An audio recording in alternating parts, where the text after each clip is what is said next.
गांधी जयंती भाषण। सम्माननीय सभापति महोदय, मोर पूज्य गुरुजी और गुरुमावृंद तथा मोर छोट बड़ भाई और भौणी माने, आजिर यही पवित्र गांधी जयंती रे मते किछि कहबाकू सुजोग मिलिथिबारु मु निजकू धन्य मने करुछि। आज आमे एठारे एकत्रित हेबार कारण आम समस्त को जना। आज हेउछि अक्टोबर 2 तारिख, अर्थात आज आम जातिर पिता महात्मा गांधी पुण्य जन्मतिथि अटे।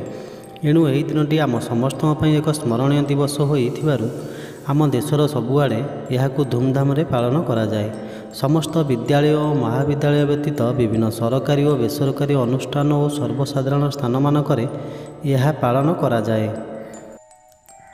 से अमरा पुण्यात्मा गुजरातर पोरबंदर नामक एक स्थान रे तांको पिता नाम थिला करमचंद गांधी और माता नाम थिला पुतुली बाई। महात्मा गांधी पूरा नाम थिला मोहनदास करमचंद गांधी। पिलादिने गांधीजी स्वभाव में खूब शांतशिष्ट थिले। गांधीजी पोरबंदर ठारे तांकर प्राथमिक शिक्षा ग्रहण करथिले। गांधीजी जड़े मेधावी छात्र नथिले कि पाठपढ़ारे सेते दुर्बल नथिले, किंतु पाठ्यपुस्तकरू नैतिक शिक्षा को खूब सहजरे ग्रहण कर नेउथिले। 1887 मसीह गांधीजी यूनिवर्सिटी ऑफ बॉम्बेरू तांको मैट्रिकुलेशन शेष करथिले। परे लंडन से BL पास करी भारत में वकिलाती आरंभ कले। तापर से दक्षिण आफ्रिका जाई सेठारे वकिलाती करथिले। दक्षिण आफ्रिका थिबा काल सेठारे थिबा कला गोरा भेदभाव तांको गभीर भाव व्यथित करथिला। कला लोकों प्रति इंग्रेज मानक मनोभाव से खूब मर्माहत होइतिले। एणु एथि निमते से सत्याग्रह चलाइले और परे यहाकू समाधान करिबारे सफल भी होइतिले। 1915 मसीह गांधीजी प्रत्यावर्तन कला बेले ये देश खूब संकट दे गति करुथिला। इंग्रेज शासन रे लोके अतिष्ठ थिले और तहिरू मुकुलिबा निमते स्वाधीनतार संग्राम आरंभ होइथाय। देश में इंग्रेज शासनर कुपरिणाम तांको मनरे गभीर आघात जन्माइला। से राजनीति में सक्रिय अंशग्रहण करी इंग्रेजों को ये देशरू हटाइबार चरम निष्पत्ति ग्रहण कले। लवण सत्याग्रह, असहयोग आंदोलन और भारत छाड़ आंदोलन इत्यादि तांकर बलिष्ठ नेतृत्व इंग्रेज सरकार को व्यतिव्यस्त कर पकाइला। एथिलागि तांको बहुबार कारावरण करने को पड़ा, तथापि से आदौ डरी जाई नथिले। गांधीजी जीवन आउ गोटे बड़ कथा है जे से थिले सत्य और अहिंसार परम पूजारी। एपरिक से स्वाधीनता आंदोलन में मध्य से हिंसा और अन्यायर उपाय अवलंबन को विरोध करुथिले। अहिंसा और असहयोग ही तांकर अस्त्र थिला।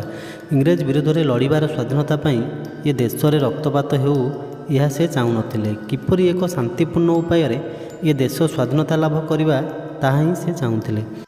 परिशेष में गांधीजी और अगणित स्वाधीनता संग्रामी निरविच्छिन्न उद्यम फल 1947 मसीहा अगस्ट 15 तारिख दिन ये देश स्वाधीन लाभ कला। भारतर स्वाधीनता संग्राम पर्यालोचना कले जानी हुए जे प्रकृत में गांधीजी ही स्वाधीन भारतर जन्मदाता अटंती। से जातिर जनक आख्या पाइबाकू संपूर्ण भाव योग्य अटंती, एथिरे संदेह नाही। 1948 मसीहा जानुआरी 30 तारिख दिन नाथुराम गडसे नामक एक आतताईर गोली रे यही पुण्यात्मा जीवन दीप लिभिगला। भारत माँ सबुदिन पाई तार एक सुयोग्य संतान को हराइला। देश में चारिआडे विषादर छाया खेलीगला। भारतर प्रथम प्रधानमंत्री जवाहरलाल गभीर भाव मर्माहत होई तांको वार्तारे कहिथिले, आलुओ लिभिगला।